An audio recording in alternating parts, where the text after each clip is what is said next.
अजित पवार यांनी काही दिवसांपूर्वी बारामतीमध्ये भाषण करत असताना काही लोक शेवटची निवडणूक असल्याचं सांगून भावनिक करतील पण त्याकडे लक्ष देऊ नका असं म्हणत शरद पवारांवर निशाणा साधला।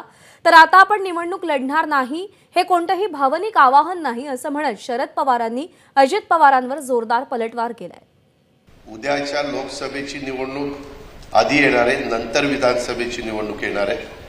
तसं जर कोण भावनिक होतील, कोण आणखीन काही सांगतील, कोण म्हणतील आमची आता ही शेवटचीच निवडणूक आहे, अमकच आहे तमकच आहे, आता खरीच शेवटची कधी होणार आहे मला माहिती नाही, परंतु सतत असंच सांगितलं जातं।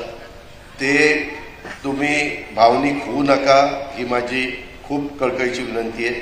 तिथं योग्य पद्धतीनं तुम्ही मला सहकार्य केलं, मला प्रतिसाद दिला तर पुढची कामं होतील, नाहीतर मी पुढच्या कामाला बांधील नाही। मी आता निवडणुकीला उभं राहणार नाही, त्यामुळे काहीतरी वाहनाचं बोलायचं काही कारण नाही।